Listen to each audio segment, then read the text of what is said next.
Waylon. It's on? Waylon Jennings, we're on. Perfect. Welcome everybody, Martinis with Scott, episode 25. What are the top causes of business failure? That's one of the topics we're going to cover today. And I have a very special guest with me. I will, Craig here, who I will introduce in a minute. But first, again, welcome to Martinis with Scott, a show where we have in-depth conversations about winning at business geared towards management, entrepreneurs, business owners. We are shooting today on Bay Street in Toronto. If my voice is gone, we've had a rough week. This is my second show. You got a tough gig. We had a Nashville artist here yesterday. Perfect. You have to follow that. Perfect. She sang for us.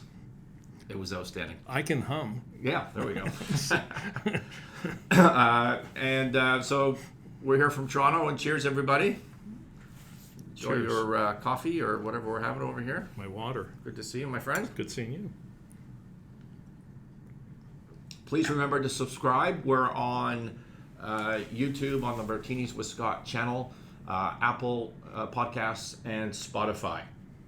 And with that, my special guest today is Craig Boyer, the retired. Are you still retired, or have you changed careers now? No, I'm retired. People call me and I still give them suggestions or advice, but I'm retired. Craig was kind enough to travel in from the west part of the province here near Detroit, and he's here for a couple of meetings, and we're doing the show, and so it's great. I haven't seen you in a year, maybe. It's been a while Since I missed your We've golf talked. tournament. I'm sorry about that. We talked, but next year. All right. So Craig is a retired banker. I don't know your CV, but you were at Laurentian. I was? Was that your first one? No. I started out of university at CIBC and ended up in the corporate bank there.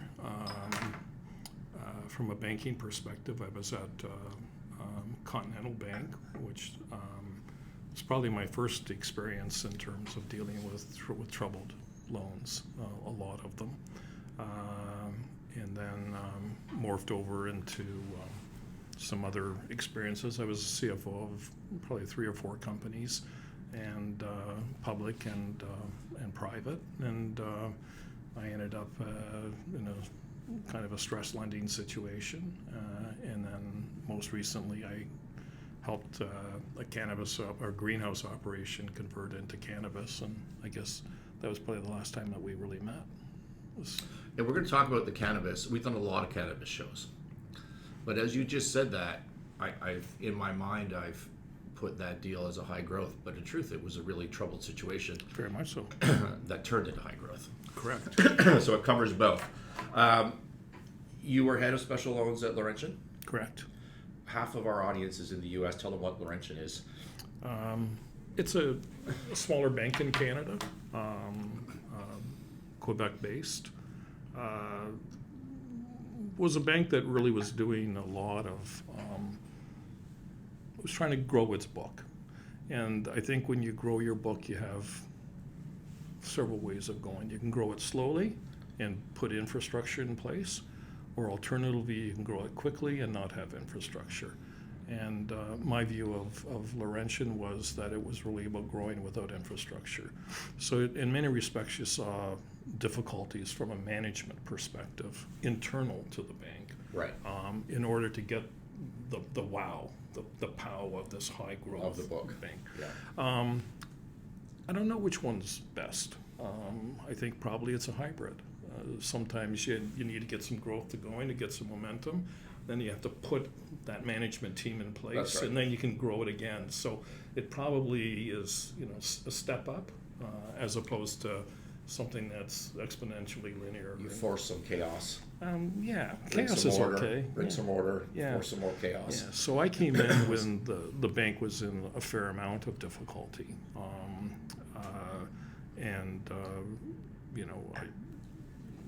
the loan book was probably equally split between Ontario and Quebec, but Ontario was really seen as the bad boy, even though the risk was similar. Right. Both sides of the province, each province had its big issues. the portfolio was such that you really couldn't kick them out. You had to work with them, and that's that was a weird concept when I go back to those Laurentian days, because the thrust and the view of most people in special loans was they're in, get rid of them. And so is that because they wanted the asset on the book? No, there was no one to take them, and they would have taken huge hits. And at the time, I think that their solvency was probably a question with OSFI, and so a slower play was probably in the bank's strategic interest.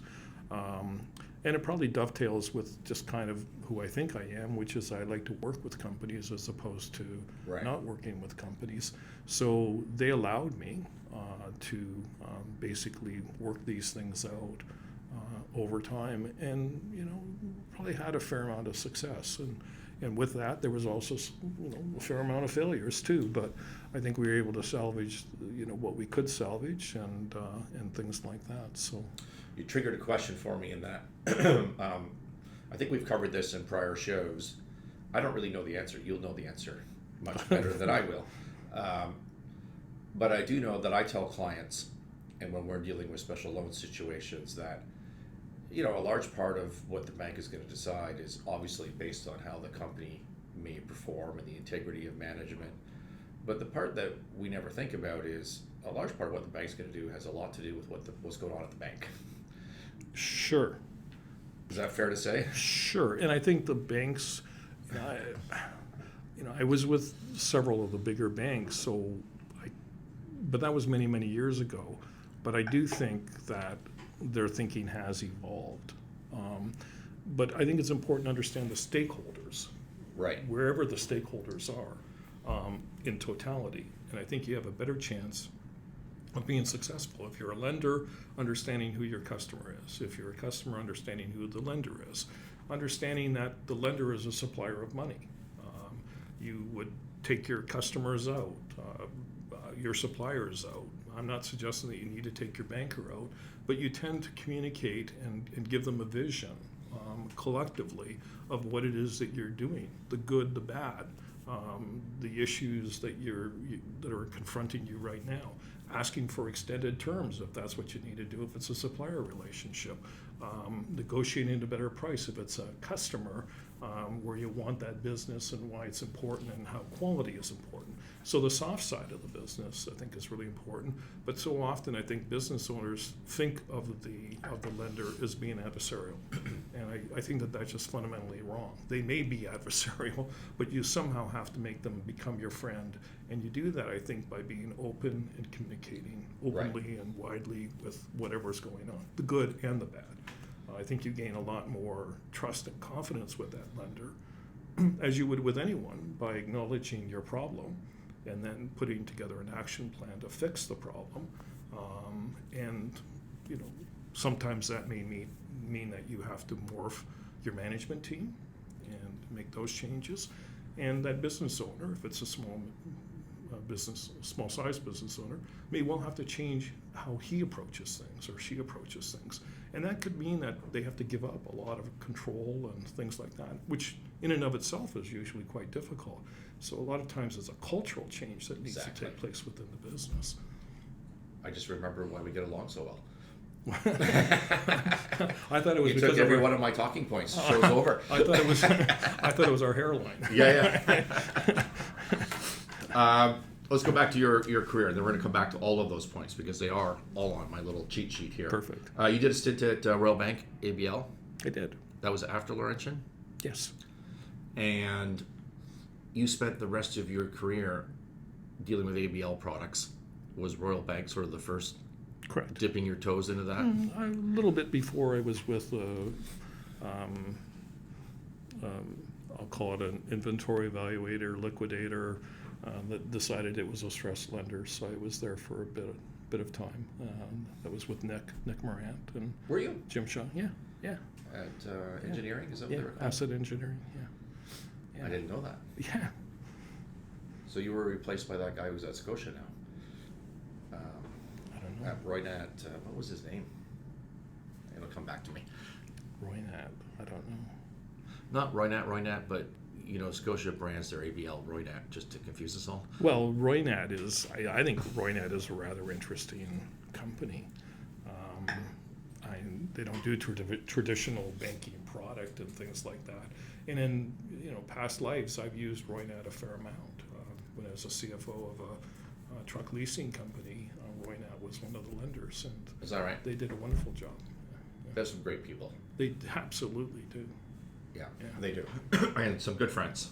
I think I've probably got both of ours.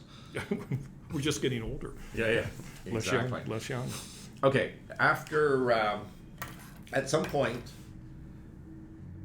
I like to say that you were part of the creator, but maybe you were first employee or second employee of a specialty high yield lender that started in Canada that I think really founded that product line in North America. Yeah, Maybe in the world. I certainly wasn't the first, but I would have been one of the first that came in, and that was wonderful in a whole lot of ways. In the initial stages, it was a very small group of people. I think it'd be fair to say that the person that I dealt with, who was the founder of the business, had a particular view on how that business could grow and the limitations of growth. Yes. And so it was much more controlled in terms of how things were approached and looked at. It was more of a partnership feel Totally. with their borrower rather than selling a financial product. Absolutely, yeah. We were trying to find solutions and working through the problems with the business owner. That was a big focus of what it is that we were trying to do. And with the passage of time, that relationship, in terms of the ownership relationship, the majority owner wanted more growth, and arguably a lot more growth. And as a result, the founder exited the business, and that created really some interesting opportunities in a very positive way. The product was expanded, the capital base had increased. We were doing more deals.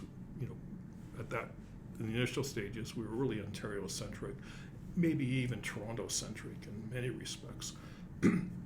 Now all of a sudden we were outside of Ontario, and I think clearly made a name for ourselves.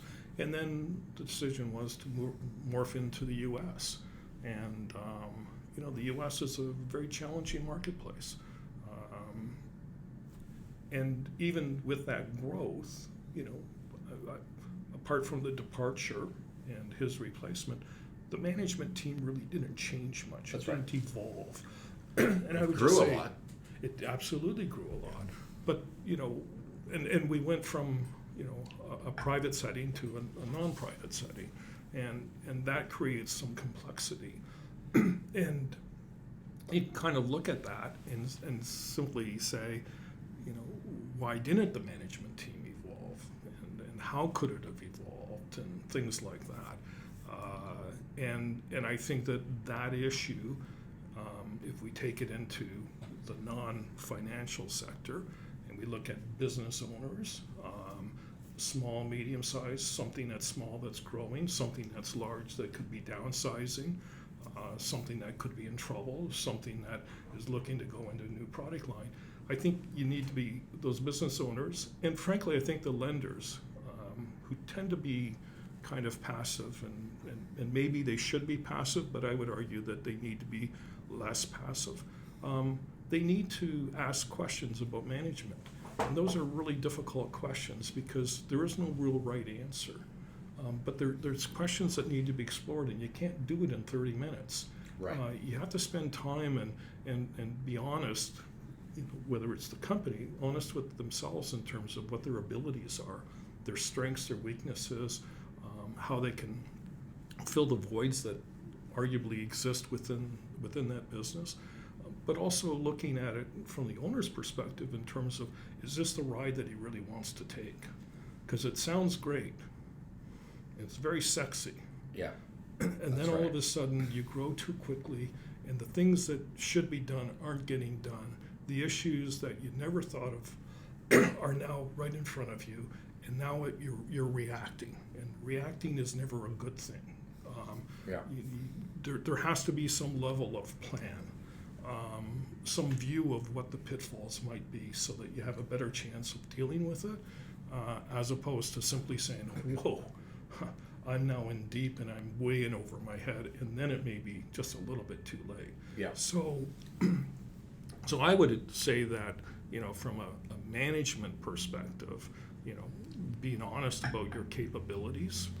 If it's a small business, the owner's capabilities, do they really want to grow and have to deal with more people? I say that when I wake up and my wife isn't with me, my life is perfect because it's only me.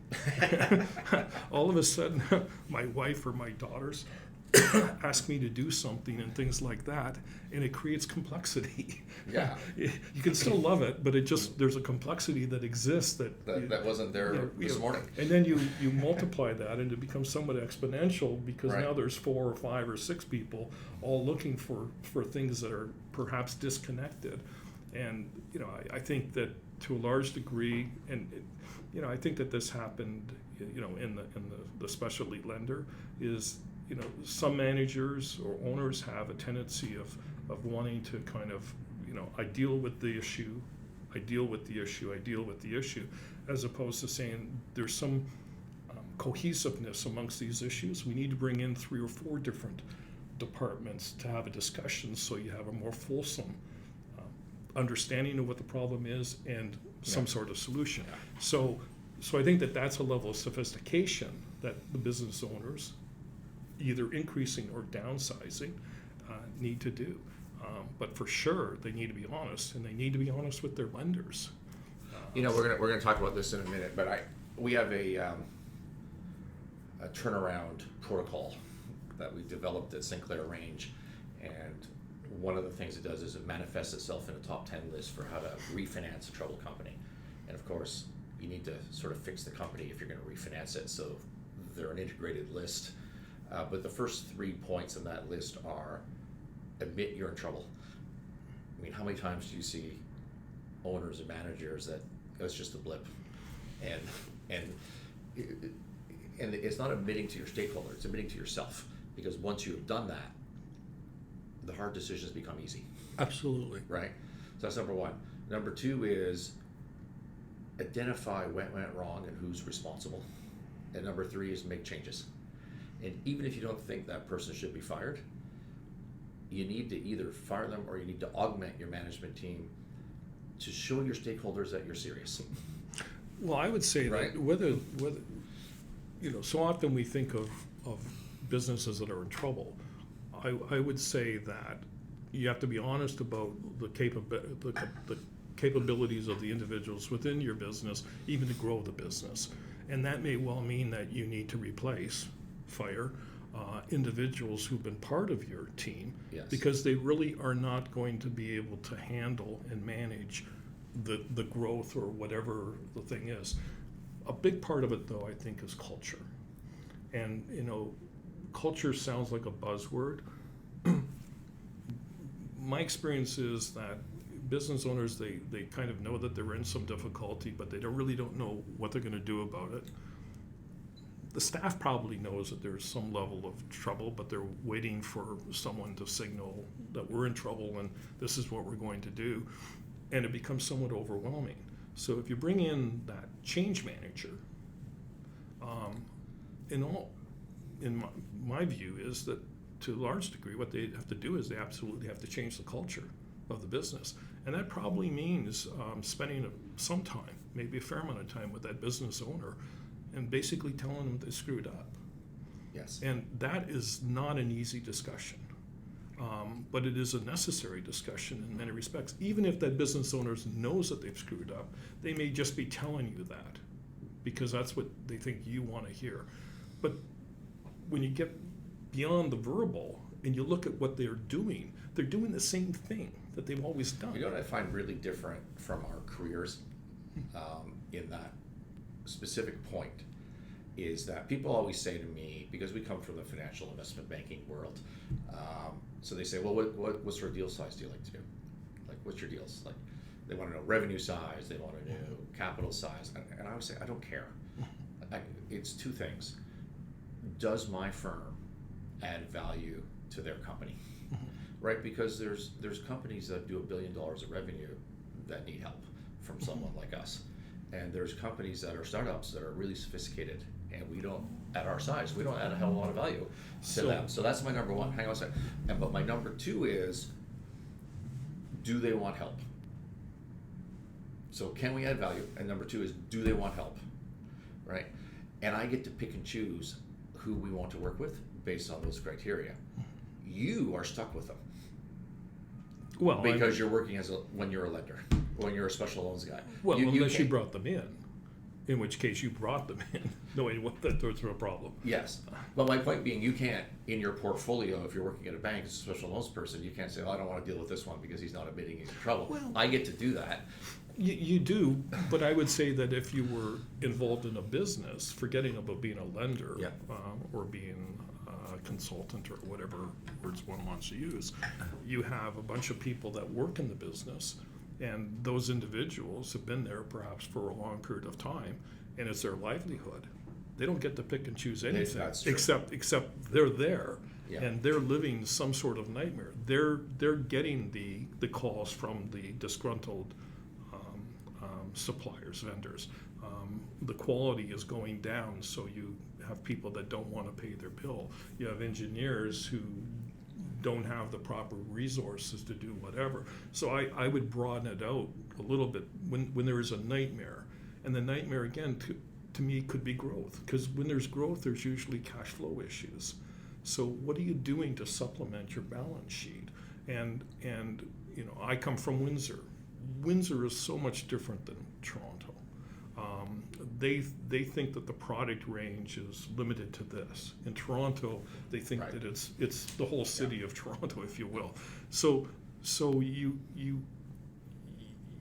have similar growth scenarios, and the influencers, internally or externally, are quite often challenged because of what they don't know.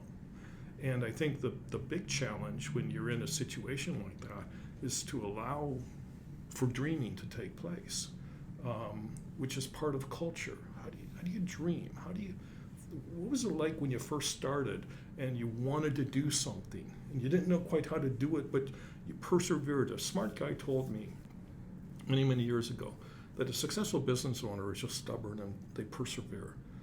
And I think there's a lot of truth to that, because these issues are not easily solved. They take time, and you have to have patience to do it. You have to make mistakes to do it. And you have to allow that management team. And again, if you've grown a little bit to something larger, do you trust those managers to do it?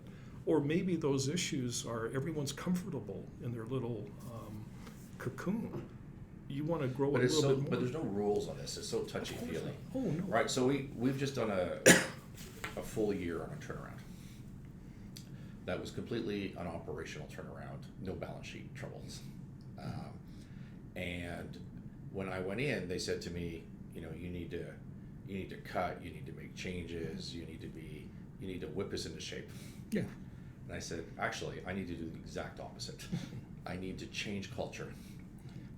And we need to do it through empowerment and accountability, and we did a whole show on this actually. And that probably went over really well initially. It worked. Yeah, no. It worked. And so what I've learned through that process is that like individuals have habits, organizations have routines, right? They have process. And whether you wrote them down or not doesn't mean that they don't have a process. Correct. Right? They just made it themselves. Correct. And it may not be going in the same direction that you want it to go. So you need to change that routine. You need to break that habit. Agree with you completely. Right. So we instituted a trigger reward system. So if bottom line is if the plant shut down for any reason, so materials weren't there to process, we had direct labor issues that day, there was a quality issue, there was a meeting, for whatever reason, it created what we called a trigger. And then it forced an opportunity for anybody in the organization to provide a solution, right? And it could be super simple, whatever it is. They provide a solution, and then they got a reward, and it feeds into the HR system. And there was a whole bunch of hiding your head under the table, not talking to this person, this group's not talking.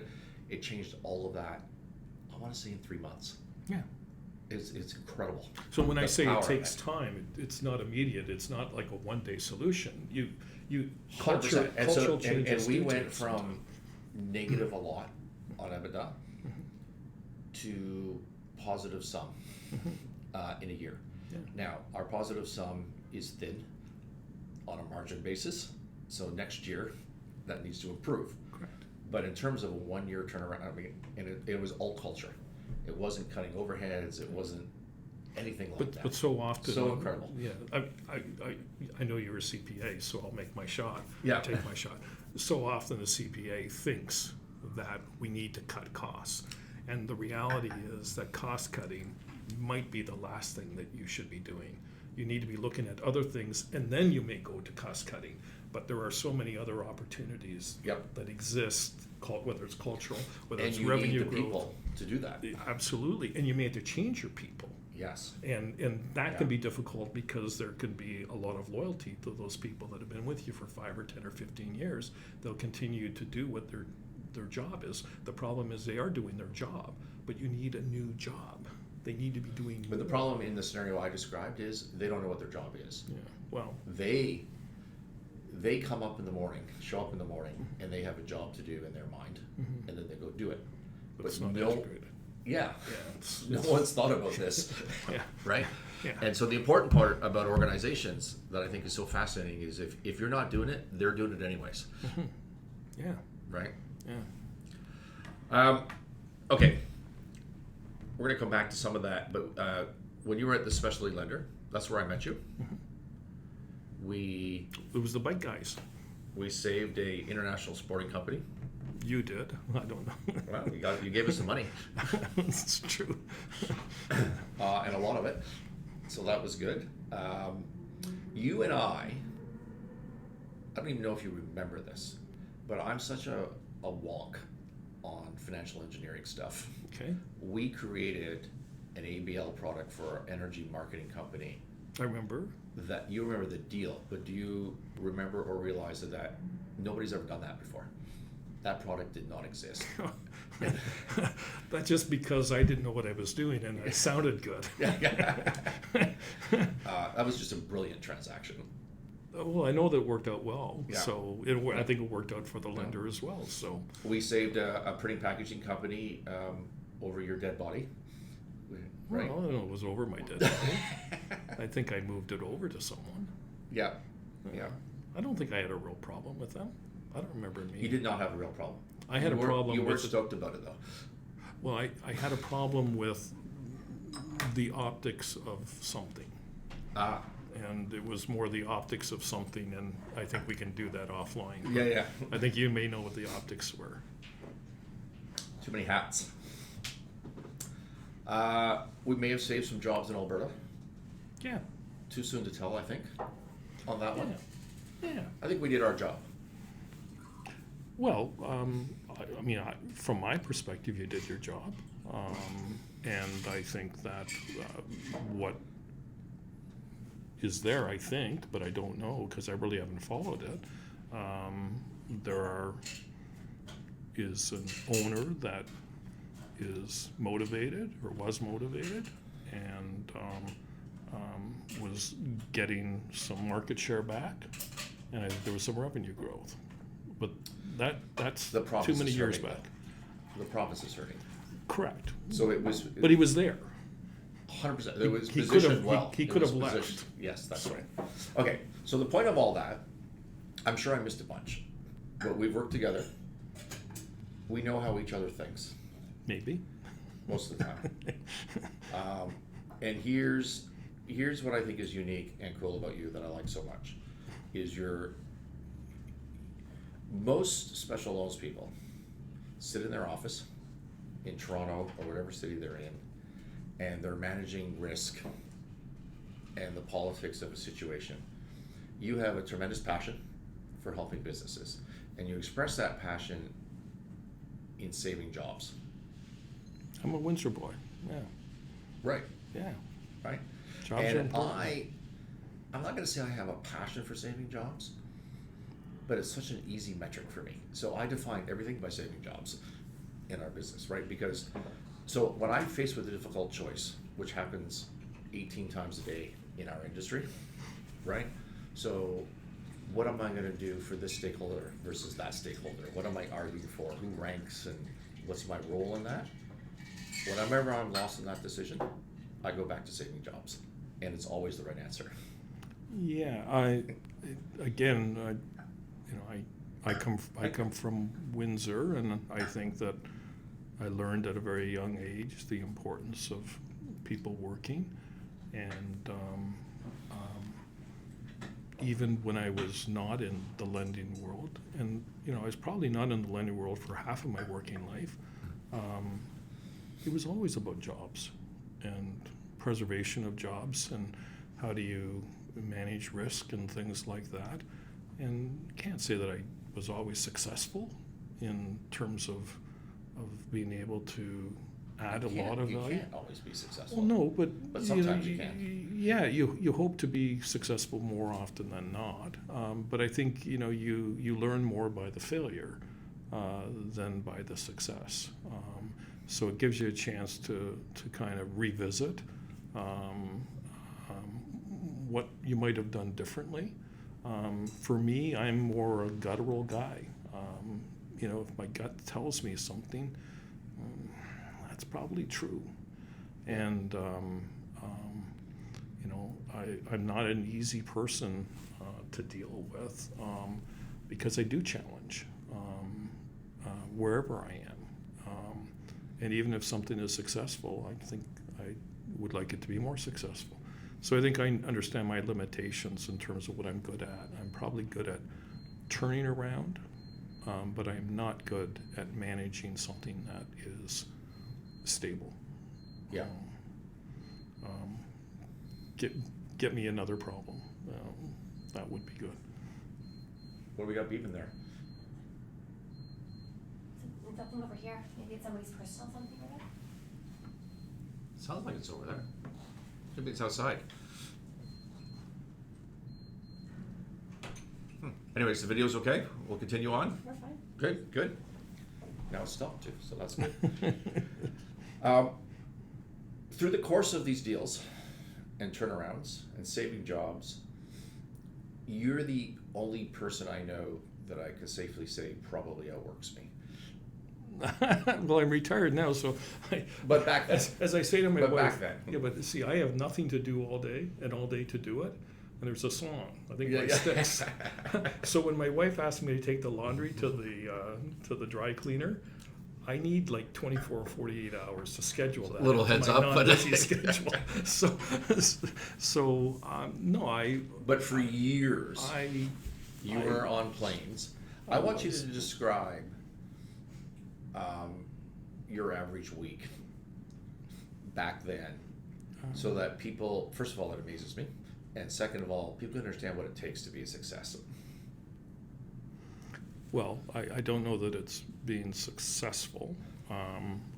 You strive to be successful, and I think I recognize that that's always elusive. I don't know, there's probably something wrong in my early childhood or something like that. I swear that I'm not going to go on a couch, but I did my first master's degree in like under 4 years, and I don't know why. I love school. I could have stayed in school longer. I've always been one to work. To think that I was accomplishing something, even though I may not have been. So I just think that just, who I am. It doesn't make it right, and you know, as busy as I was, It makes it right in the sense of the reason, and the reason is a passion. That's why I was trying to draw that together. You had a passion for what you were doing. You legitimately were on how many planes a week? a lot. I mean, I traveled Like 5, several 8? 100,000 miles a year, like 300,000 miles a year. Right. I traveled a lot. Yeah, Every week, every week, going to bed at 3, Every 4 day. in the morning, every day. Yeah, every day, yeah. and you were doing it because you believed in what you were doing. Correct. I thought that I wasn't could even a add question. I know that for a fact, right? Because we've had many late nights talking about that. Yeah. And But that doesn't mean that someone who does it differently is wrong or not passionate. they don't have to fly and put in the hours, but they have to be passionate and follow their dreams Oh, and work hard. I would say that whatever you do, Yeah. you know, in business and Yeah. maybe outside of business, you should be passionate for, or passionate about. You know, for me, it was, it was always about trying to help.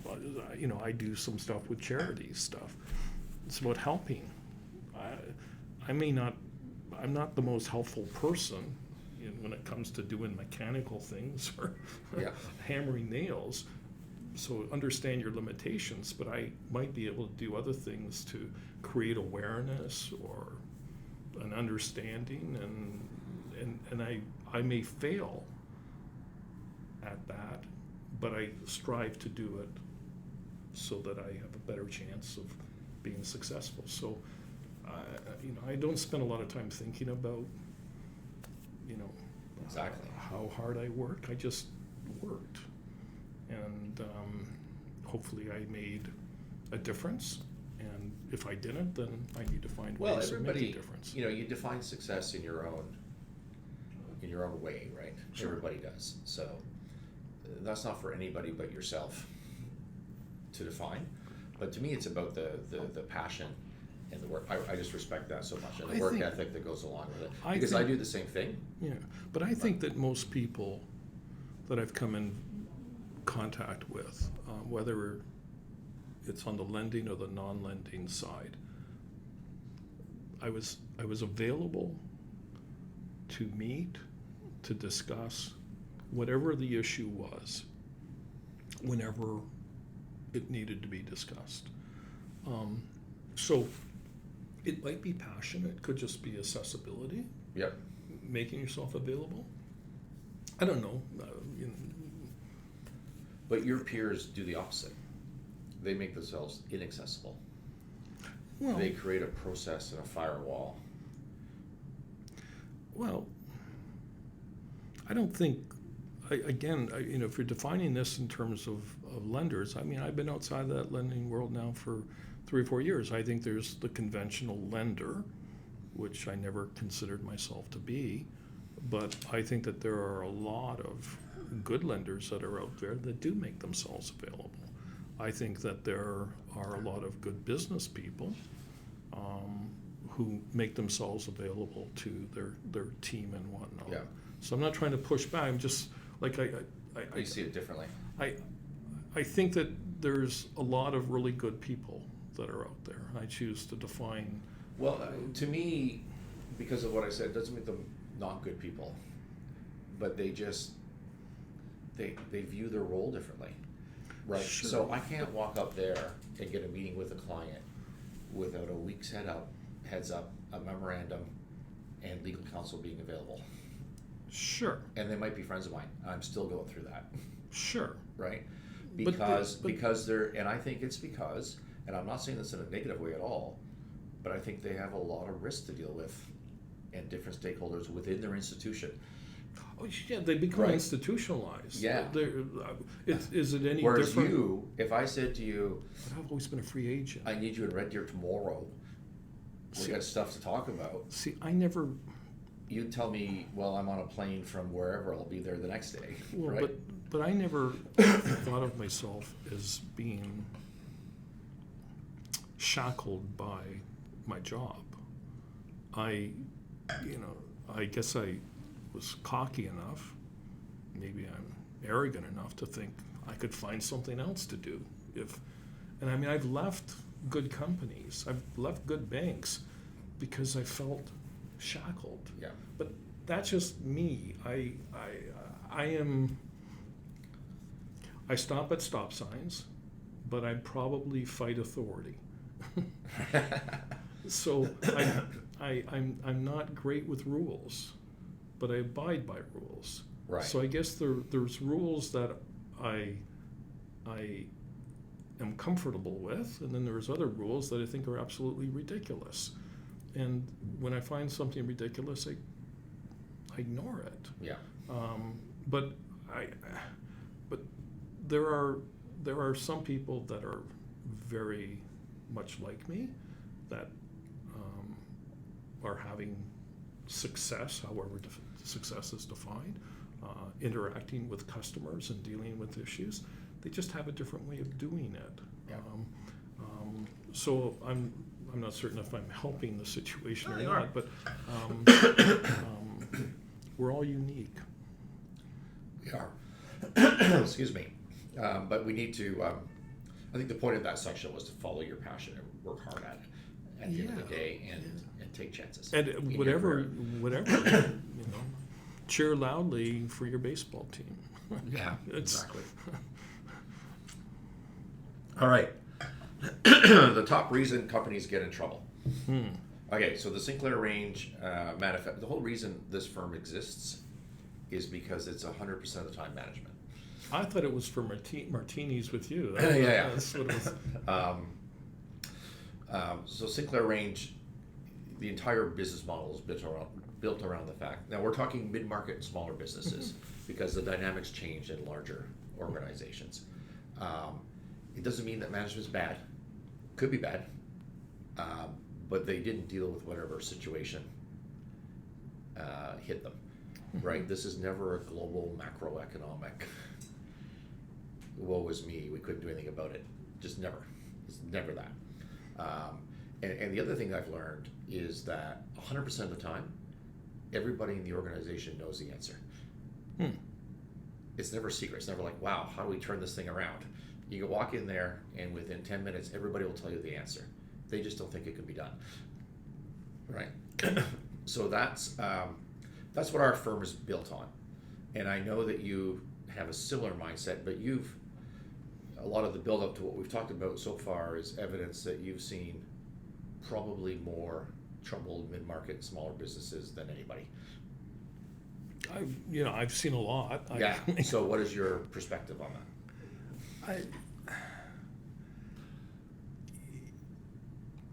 It's a complicated answer. It's every business probably started small, and that small business owner probably did a lot, maybe did all of it in the initial stages, and the business then grew. And perhaps they brought in some people who were clearly subordinate, not their co-equal or anything like that, and the business hopefully had some chances to grow some more. And then all of a sudden, there comes a point in time where the growth isn't there. I don't know if that's a trouble in terms of I've got a problem with my lender. You may have a problem with your business. Yeah. And I think that whatever lender problem you have, it's because you have a problem with your business. That's so I look at it more in terms of what are you doing in terms of dealing with your business. And so often it's hard when you're a parent to allow your daughter to date when she's 16. You might have done everything right when you're 15, but you still want to hold on when you're 16 and 17 and 18 and things like that. You can't let go.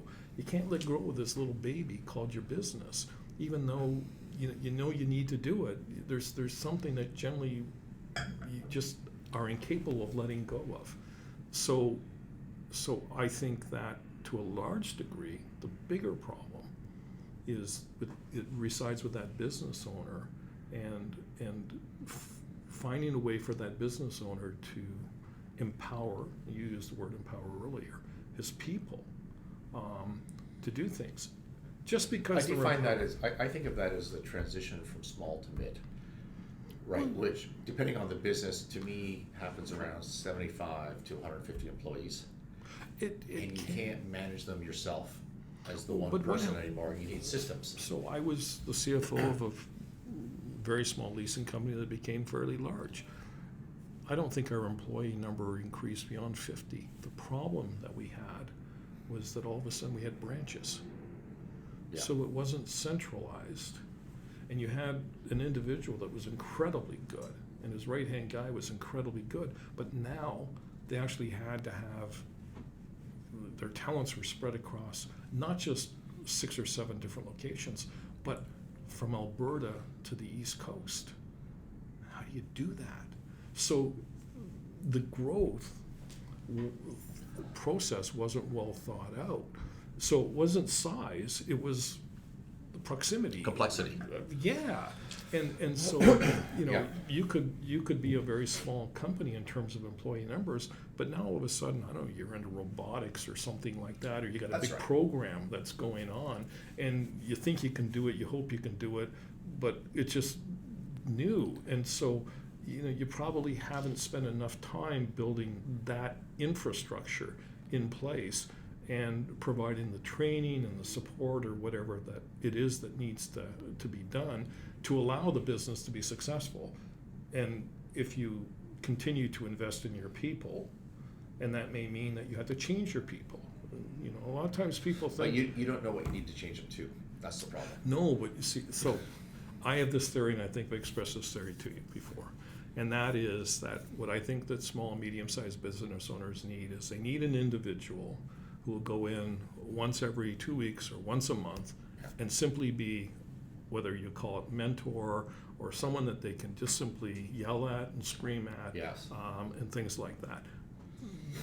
The firms, and I think you guys probably like that, probably aren't set up to do that type of business. Your business is more structured. We want to be there for a longer period of time. So the whole is, again, to me, it's a transition. You find individuals who can provide that mentoring support. You're kind of doing it right.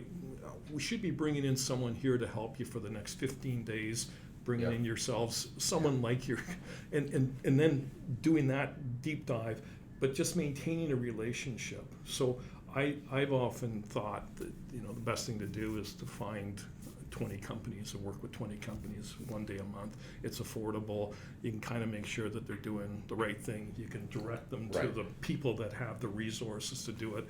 You build those types of relationships. So I think business owners, small and maybe medium-sized business owners, they don't have that type of support. They make decisions based on their own sense of what's right, and they lie to themselves. We all do. They don't. 100% right. So how I do had you? a discussion with a client about 4 or 6 months ago, and he wanted to change up one of his key members. I'm not going to give too many details because I don't want people to know who this is, or them to know who this is. but they were going to terminate somebody, and there's somebody in a key C level position would have been the 4th person in that position in 18 months, right? Of course. and I said to him, I said, to me, this is like wives. Yeah. Like eventually it's you, Yeah. right? Right? Yeah. You need to, and that really hit home for him. Anyways, then it's been a success. Yeah. By stabilizing things. Yeah, but that is not an easy discussion to have, and whether who is best to have it.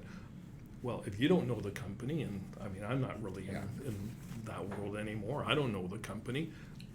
Who does? Well, maybe their lender does if we turn it to the lender. Right. And so sometimes the lender just may need to kind of have some tough love discussion. It can be respectful, but it can be about what do you really want to accomplish, and then what are the steps that are necessary to do that. I don't think that the CPA firms are set up to do that. I don't think that the lawyers are necessarily set up to do that. Some do, but I would agree with you generally. It's difficult. That's just not what they're about, generally. The follow-on to the Sinclair Range business plan of it's always management, the follow-on to that is creating a different spreadsheet from your tower isn't going to help. right? And that's the accounting firms. Have you ever seen a business plan fail? Yeah, exactly. So, okay, so we've identified two causes here. We've got internal control, process, complexity that, you know, the business is transitioning, hasn't been able to deal with it. I like that one a lot. I think that's number one. I agree with you. Mentoring someone to give tough love, board of advisors, something along those lines, because you have, as an entrepreneur, you've got tunnel vision. You're stuck in your day to day. And a hard part for owner managers in this size of business is they're working every day. They're busy. Yeah. Right. So to take a step back Yeah. and make hard decisions is Yeah. a really difficult thing to do. Very much so. Okay. I'm going to propose a third one to you. Okay. It is shocking to me how poorly owner managers understand their stakeholders. True. You would see that from the lender side. So from a lender side, Well, I don't think I have one client in my entire 30-year career that hasn't said, well, the bank needs to help us with this. The bank needs to help us. Yeah, you're a stakeholder, you need to write more checks, otherwise we're not getting out of this thing. Right, that's the attitude. And that may not be what they say to you when they show up to the meeting, Okay. because they've been coached otherwise. But but their thought process is, well, it's going to be worse for the bank if we're not here, and this business fails, so we need an extension. Well, I think I'm going to take it from the most recent experience I was involved with. He did not believe that the financial institutions could help. Therefore, they couldn't help. And when things got sideways too far, he then complained that there was no one there to help him. But he wouldn't do anything to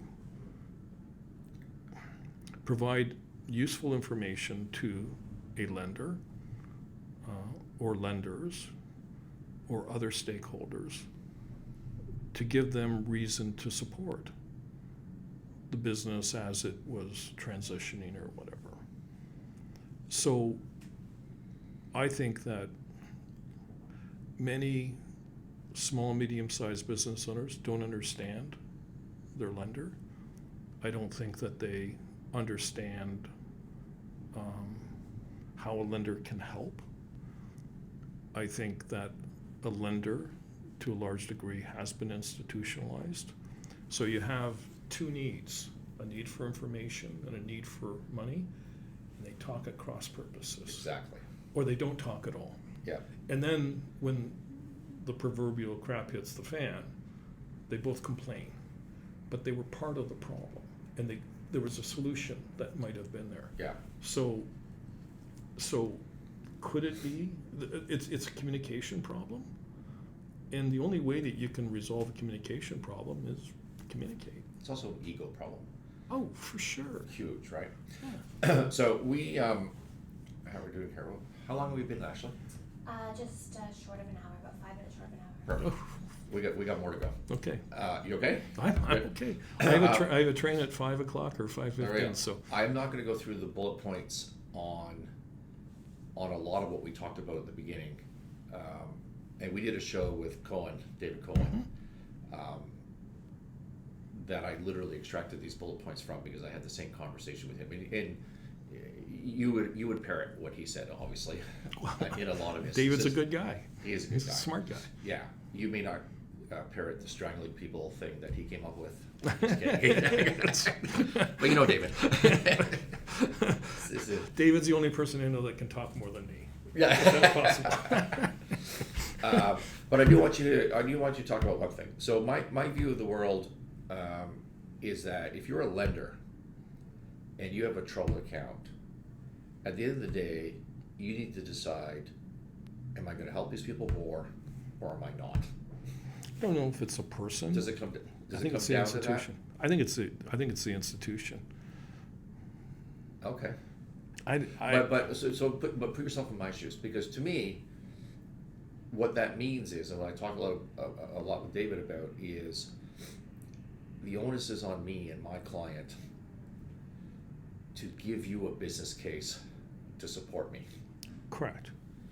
I completely agree, because if there's a problem, it isn't the bank that necessarily created a problem, it's the business owner that created Right. a problem. So they need to own it. And I think that in terms of owning it, you then explain how you're going to correct it. And it isn't, to me, it isn't about giving them a bunch of cash flows. I think cash flows are important because Yeah. they give a sense of direction and whatnot. But it's really, what are you fundamentally going to do to change your business? Right. And quite often that means you're going to change some of your management team. In some respects, whether it's the business owner has perhaps not been as open with the lender as he needs to be, or it could be the controller or the VP finance just is late on information and it's just not that accurate. Right. And so you have disconnects in terms of, why should I trust you when the information you're giving me is late or not very good, or you're not telling me the whole story? And Yeah. because what would I know what the story is? I only know the story you can tell me. And then if you don't tell me everything, then we end with that story, and then there's another part of the story. So you begin to lose credibility, I think, as a result of that. So Right. open To which up my your philosophy is own it, yeah, and you need to present a case that is 100% realistic, hits the bad stuff on the head, I think, and then is optimistic. but I would be even more aggressive than that. There's absolutely no downside to me as a business owner telling the lender the truth. If the lender doesn't like because the I could be a truth, hero after. well, no, but if the lender doesn't like the truth and wants to do Yeah. something, you have options that didn't really exist 10 or 20 years ago. Yes. You have the BIAs, you can Yeah. file an NOI, you can do all of those things, which will give you some time, and you can put in a professional team or a better team or whatever it is to bridge the gap. And there's alternative lenders that are out there today that weren't out there 10, 15 years ago, not to the extent that they are today. So what is your downside in terms of saying, Agreed. I have a problem? Ego. Yeah. It always comes back to that, right? So knock it off. That would be my simple view. Just Yeah. knock it off and say, I need some help. And I need some time for some help. And these are the things that I'm going to do. And why don't you tell me what else you need, lender, in order for us to continue our That's right. relationship? Yeah. And that's just, And for those of you wondering what BIA is, we have MMP coming in the next couple of weeks to walk us through all of that. okay. Yeah, so that's going to be good. Let's change topics. You, again, I want to call you a founder, but maybe you were first or second employee of cannabis. Well, I wasn't a founder in cannabis. I played in the space. So I got You in. were an advisor. I was slash brought in. employee. I was brought from in. day one of the creation of the idea. Well, I was brought in by a lawyer who I know, and that law firm was owed a lot of money, approaching 7 figures. So that's a lot of money. And the business was insolvent. And I met with the individual, and he had met with a whole bunch of people before. And he said, so I'm going to meet with you, but at the end of the day, you're not going to want to do work with me. I said, oh, well, why wouldn't I want to work with you? Like, is there something criminal? Like, he said, there's nothing criminal. He said, I have no money to pay you. I said, oh, anything else? He said, no. I said, well, then I won't charge you. I'm here to help you. And if I help you and we're able to put something together, whatever it is, then you can pay me later and you can decide what it is you're going to pay me. And he said, well, let me think about that. And the next day he called me up and we met. Only he would say that. Well, you know who he is. So,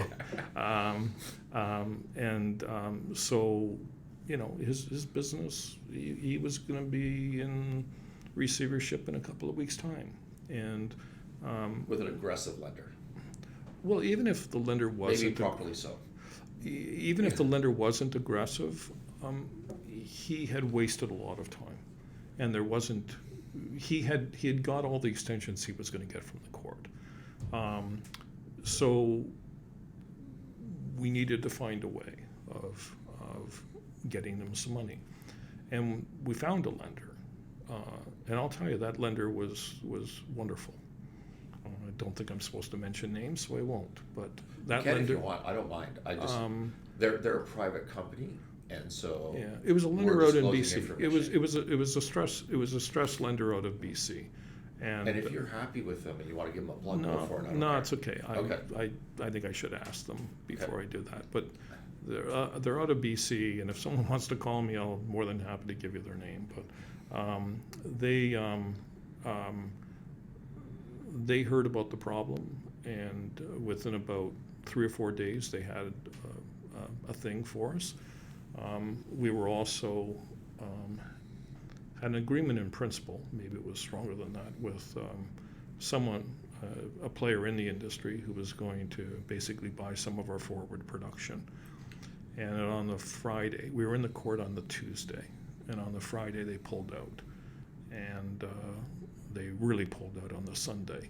And on the Sunday, I called this stressed lender out in BC, and I said, I got a problem. And they listened to the problem, and they called me back Sunday night and said, we'll do it. And it was a small amount of money. It was like $400,000, but it was $400 million to this guy.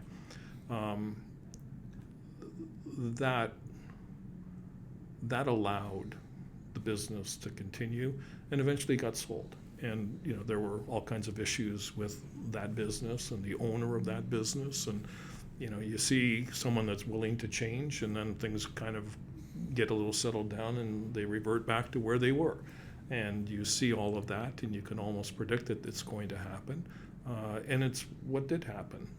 At the end of the day, this individual unfortunately had a massive heart attack and died, and the business had to be sold. But yeah, I probably was a big part in terms of finding the capital and making the arrangements, and talking Big to him. part. You did it all.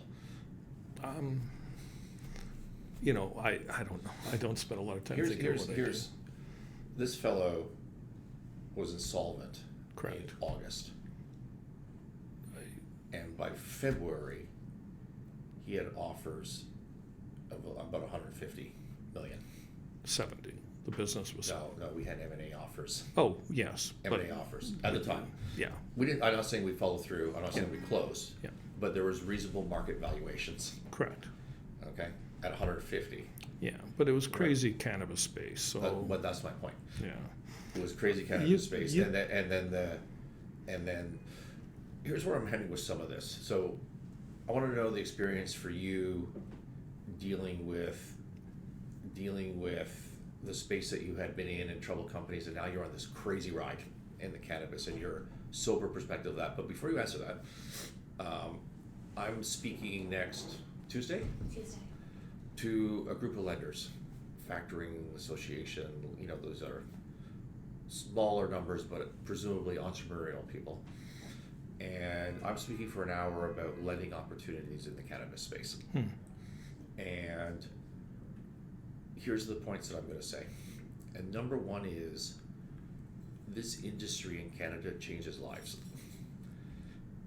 And when it's so massive, when you go from zero or negative to this incredible wealth, which isn't happening today, by the way, but happened 2 years ago, individually and as a management team, they're just not ready for it. And as a lender, you need to know that. Like, if you know nothing about the space, you need to know that first and foremost, right? And this client is a perfect example of that situation. Yeah. Well, Right. again, so this individual ran his operation. He was the production everything. guy. Yeah, he did it all. But he didn't do the critical things, if you will. He could grow tomatoes and produce, but he didn't do the other parts of the business that are as critical well at all. In fact, they didn't do it. And he didn't really have any real support. But I don't think that even if he had support, he was prepared to accept it. He accepted me because he was in trouble. Because he was who he was, right? And that's my whole point. And then this entire industry just changed his life, changed his family's life. He's just not ready for it. Oh, the company, he wasn't, for sure he wasn't, but even in areas that he was strong in, he wasn't ready for that either. Exactly. Because all of a sudden the cycles were so different. massive. Oh, totally. Instantly. Totally. So you have huge costs, and I mean, I don't know who's doing lending in the cannabis space in Canada right now. Big companies probably, but you got strategics, obviously. Every new placement on Bay Street is a convertible, so it's all debt. Yeah. And not every, but a lot. All of the big banks are. So if you go to Aurora, for example, just placed a huge facility. Yeah, but that's 3 so months different. ago it's totally different. Yeah. They're a diversified company at this point. Yeah, they're I'd call them a mature company and creditworthy in that, but I think that a lot of the players that are probably looking for factoring They're or getting, other they're getting types term loans. They're getting lease equipment and greenhouse term loans. Yeah, but you can get that. I mean, you could get that money through equipment financing arms, and I'm talking about the cash flow lending, the working capital lending, and things like that for the small There's no ventures. receivables. There's no receivables. Correct. You can't lend on a plant. Correct. So, and you can't act in your security. Correct. So that makes it hard. A little. Yeah. Yeah.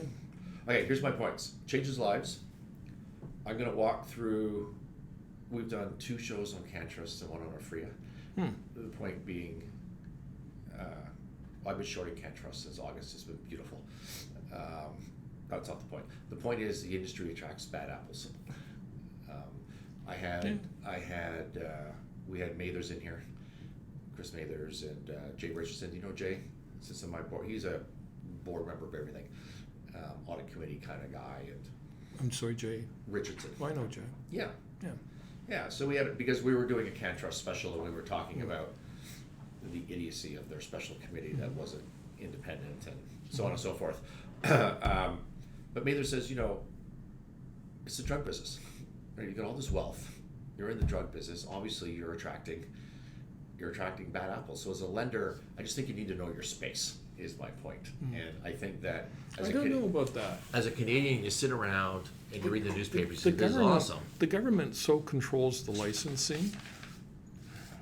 In order to get a cultivation license, you're going through hoops with Health Canada.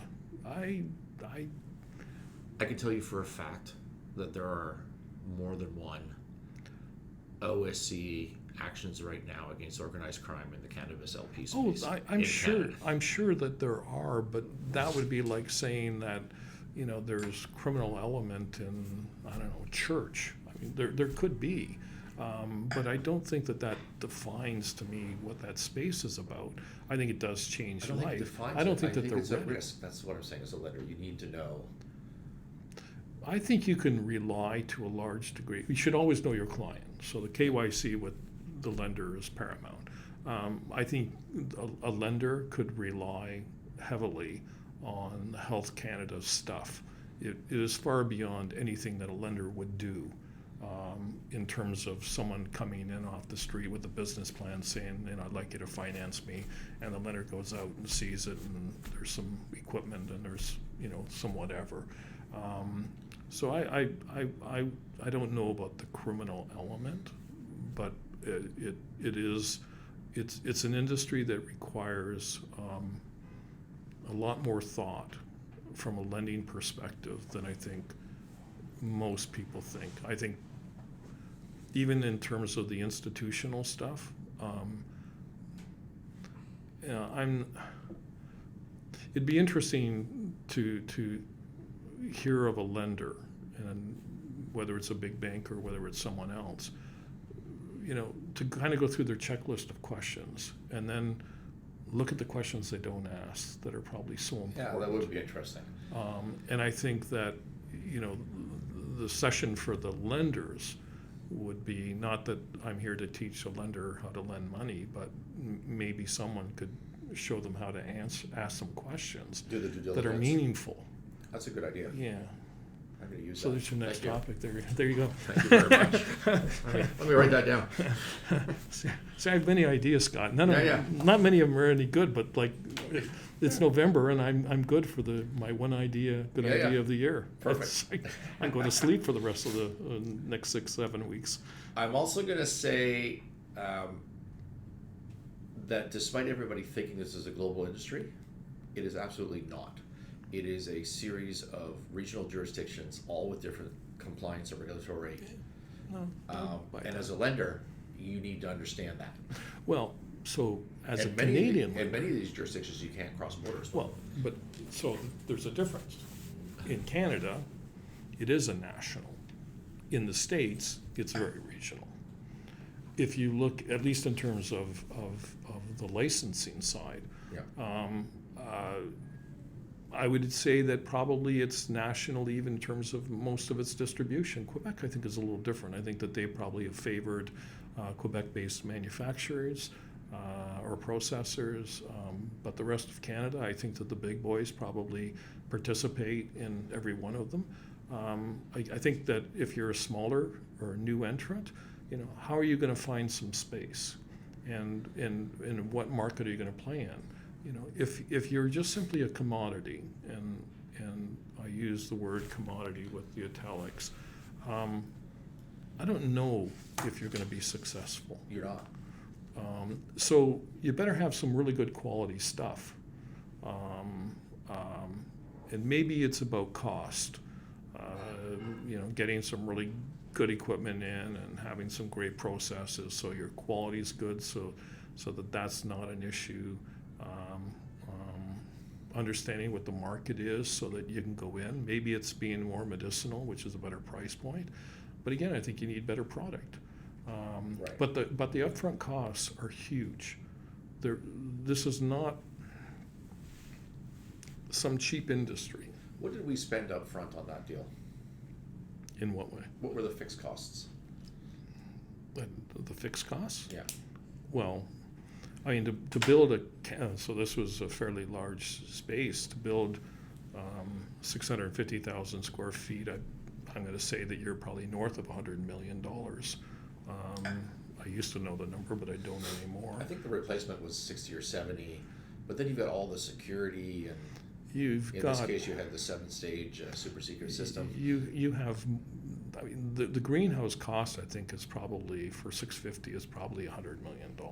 I think just to build the greenhouse, and the timeline to do that, at least a year and a half ago when I was involved, I think that you're probably talking a year and a half before. It was 2 years lead time. Yeah, so it's not going to become easy, and you need to have a greenhouse in order to get the cultivation license. So you're taking on risk, and you still don't have cultivation. So you better make sure that your ownership group is pretty pristine.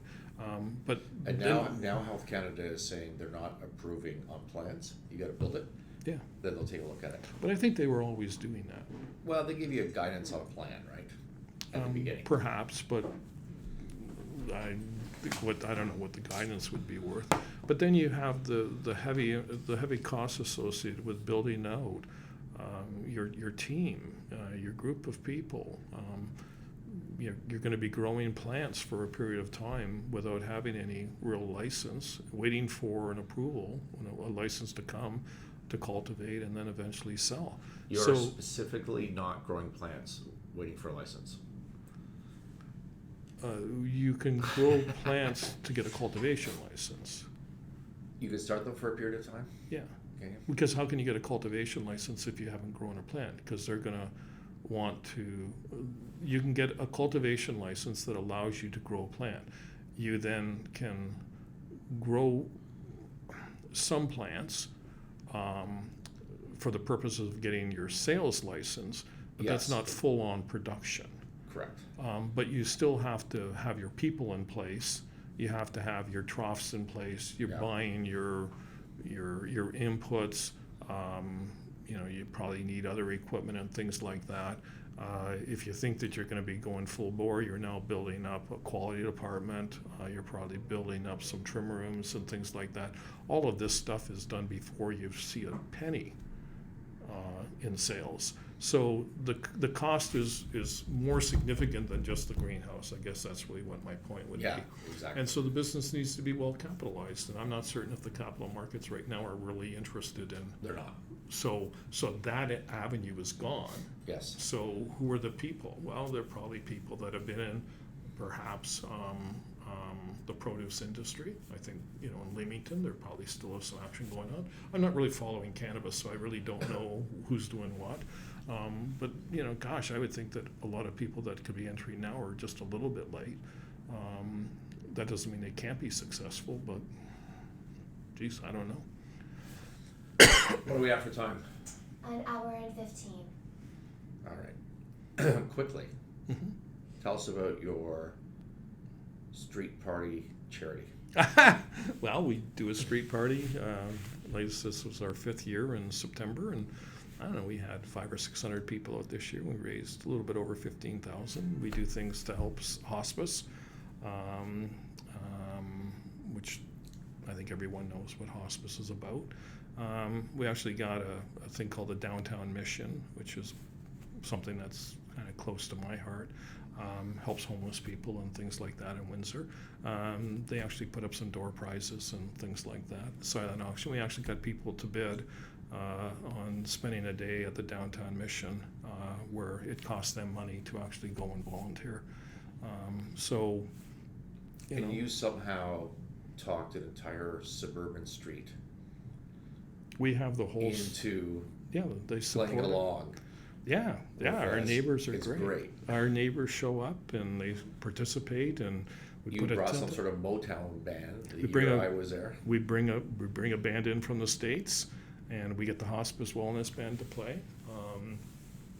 And so, people show up from 5 till 11. Next year you need to get Lindsay Who? from Nashville, a country singer. We're going to have that discussion, actually, the hospice. She came to our St. Clair Range party the other night. You were saying she that, now yeah. has 18 managers. As you can imagine. I can only imagine. She learned that those drunk guys in the Nashville bars have nothing on Bay Street. Yeah, I'm sure it was a lot of fun. But I think it's wonderful that you do that. There you go. Anything else we should talk about? No, life is good. You Thank look you good. so much. You're welcome. My pleasure. I only look good because Olga bought me a new suit a couple of days ago. So I'm sorry? Olga bought me a new suit a couple of days ago. Ooh, That's why I look good. Okay, no, it looks good. All right, everybody. Thank you so much for listening. Sinclair Range, SINCLAIRRANGE.com. You can find me or Ashley on there, or you can put a comment in the YouTube channel or the YouTube description area, whatever that is, where you put your comments, and we'll reach out to you. We'll find you. What else can I tell you? Please subscribe. Martinis with Scott channel on YouTube, Spotify podcast, Apple Podcasts. That's it. Cut it off, Ashley.